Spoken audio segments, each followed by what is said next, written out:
বিড়ালকে এই যে মাছের অংশ দেওয়ার জন্য চলে আসছে ভাগছে। দেখেন ডেকে ডেকে দিচ্ছে সবাইকে, আসো আসো আসো, সব আসতেছে সব আসতেছে, আসো আসো আসো, সবাই আসো, কই আসো, আসো আসো আসো, ক্লাসে চলে যাচ্ছে সবাই, আসো আসো।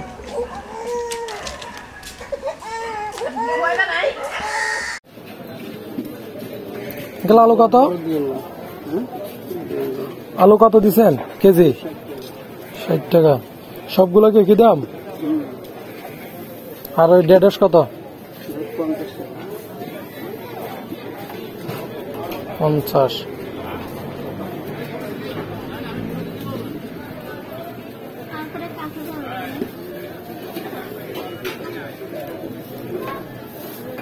বাঁধাকপি কিরকম?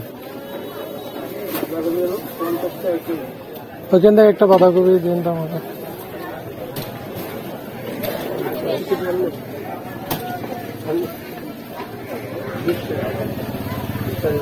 আল্লাহ,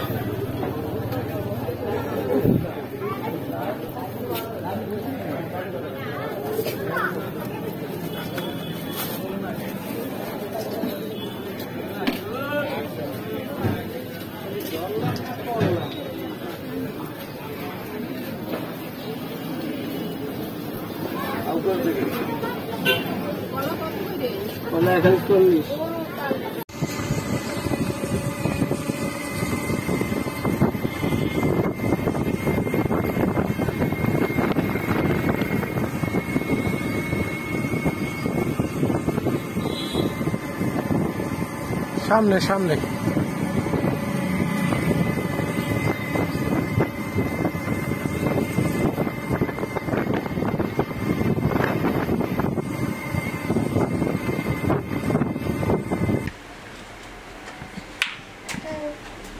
আপনারা তো দেখলেন বাজার থেকে কি কি বাজার নিয়ে আসলাম, আর বাচ্চার জন্য কি আনলাম, পরিবারের জন্য একটু বাজার করে নিয়ে আসলাম। এখন অর্নি আলু ভাজি করতেছে দেখা যাচ্ছে, আর এখানে লাল শাক করবে মনে হয়।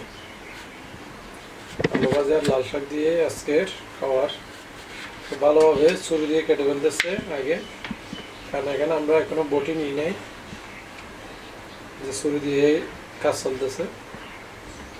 বিশেষ করে এখানে ভাজি, আলু ভর্তা, ডাল, তারপরে আর এদিকে ছোলা কিন্তু বাদ হয়ে যাচ্ছে,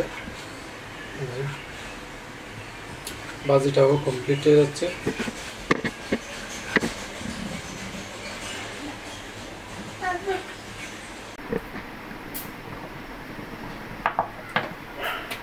ভাজিটা করার জন্য একটু তেল দিচ্ছে, আর এখানে একটু হলুদ মাখিয়ে নিচ্ছে ভাজিতে।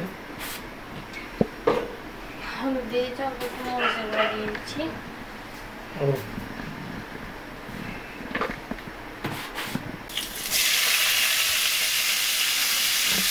তেল গরম, এখন খাওয়া যায়।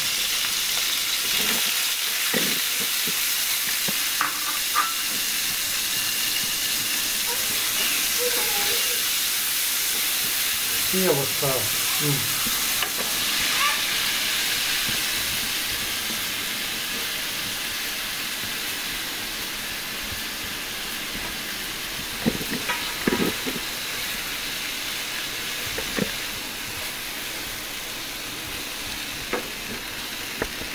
ভালোভাবে একটু নাড়িয়ে ছেড়ে নিচ্ছে বাজিটা।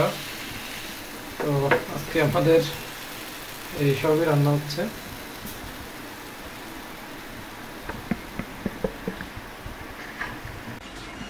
বাজির মধ্যে কয়েকটা টমেটো কুচি করে দিয়ে দিবে, এই দেখতেছেন। এই টমেটো গুলা কিন্তু আমি ব্যান থেকে এনেছিলাম, ছোটগুলো, তো নাকি নষ্ট হয়ে যাচ্ছে জন্য।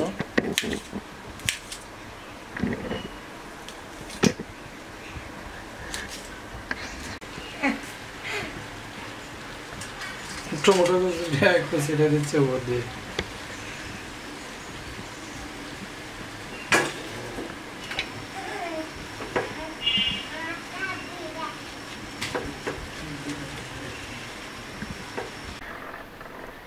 অনেকে বন্ধুরা আমাদেরকে বলছিলেন যে মিজান ভাই আমাদেরকে বিড়াল ছানাগুলো প্রতিদিন ব্লগ ভিডিওতে দেখাবেন, কিন্তু একটা দুঃখের বিষয় এই বিড়ালগুলো কিন্তু আমরা আসার কয়েকদিন পরে কিন্তু চলে গেছিলো। কারণ কোথায় গেছে তো আমরা জানি না, অনেক খোঁজার পরে কিন্তু ওনাদেরকে পেয়েছি, সেখান থেকে নিয়ে আসছি, সেখান থেকে আনার পরে খাবার দিছি। তো খুবই ভালো লাগতেছে এখন, আর হয়তো আপনাদের দোয়াও কবুল করেছে। আপনারা অনেকে আমাদেরকে বলছিলেন যে যদি বিড়ালের ভিডিও না দেখেন তাইলে আমরা আপনার ব্লগ ভিডিও দেখবো না, এরকমই অনেকেই কমেন্ট করতেছেন। তো ফাইনালি দেখেন মাশাআল্লাহ কত সুন্দর বিড়াল ছানাগুলো একটু একটু বড় হয়ে যাচ্ছে, দেখেন আস্তে আস্তে। এই যে তো আমি তাদেরকে প্লেটে বাটিতে করে বাদ দিছি, সবাইকে কে একটু একটু চলে যাচ্ছে দেখেন।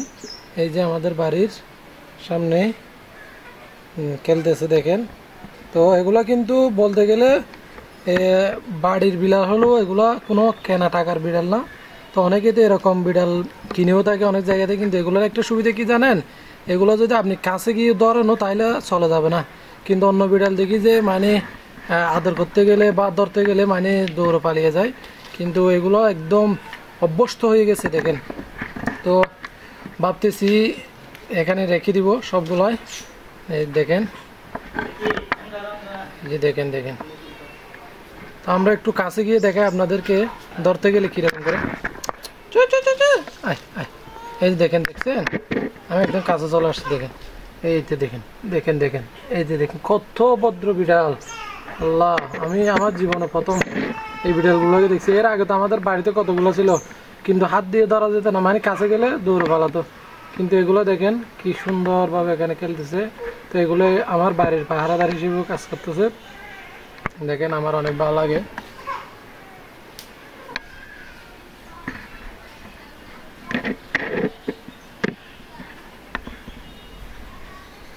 একটু বাজা মাছ দিছি কাচ্চা, আর এদিকে বাচ্চা ভাত খাচ্ছে বিড়ালের মাকে। এই যে মাছ ভাজা দিছি, মাছ ভাজাটা খেয়ে নিচ্ছে। আর এই যে বিড়াল ছানাগুলি সাদা ভাত খাচ্ছে।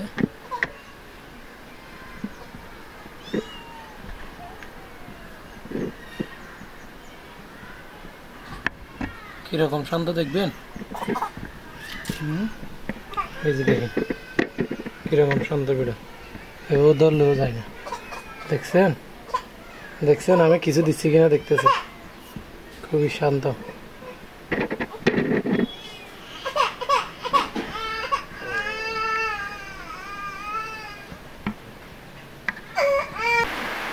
তাহলে বন্ধুরা আমরা বুঝে নিলাম বিড়ালদেরকে খাবার দিলে কতটা কাছে চলে আসে, কিন্তু কাছের মানুষগুলোকে হাজার উপকার করার পরেও, হাজার পাশে থাকার পরেও আপনার বিপদে কোনো আপনজন বলেন কোনো মানুষই আপনার কাছে পাবেন না। আপনি যখন বিপদে পড়বেন তখনই বুঝবেন যে কে আপন কে পর। কিন্তু দেখেন বিড়ালগুলোকে আপনি যখন খাবার দিবেন, তাদেরকে যখন লালন পালন করবেন, তারা কখনোই আপনাকে ছেড়ে চলে যাবে না। হয়তো একদিন যদি খাবার নাও দিতে পারেন তাহলেও চলে যাবে না, কিন্তু কাছের মানুষগুলা ঠিক যখন আপনি তার জন্য উপকার করতে করতে করতে হাজার পরিমাণ পাহাড় পরিমাণ করছেন, কিন্তু একদিন যদি আপনি তার স্বার্থে আঘাত করেন বা তার কোনো বিপদ আপনি উপকার করতে না পারেন, ঠিকই কিন্তু ওই কাছের মানুষটাই আপনার সবচেয়ে শত্রু বা পর হয়ে যাবে। এটা কিন্তু বাস্তব জীবন থেকে আমার উপলব্ধি করা। হয়তো আপনাদের সাথে যদি এরকম কোনো ঘটনা না ঘটে তাইলে এটা বোঝার কোনো উপায় নেই, কিন্তু আপনাদের জীবনে হয়তো এমন একটা দিন আসবে কাছের মানুষগুলোকে চেনার জন্য।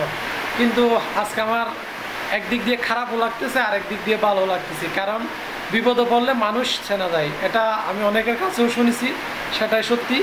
যখন আপনি কোনোদিন বিপদে পড়বেন তখন আপনাকে কে ভালোবাসে, কে সাপোর্ট করে, কে এই সবগুলো বোঝা যাবে যে আপনি যখন বিপদে পড়বেন।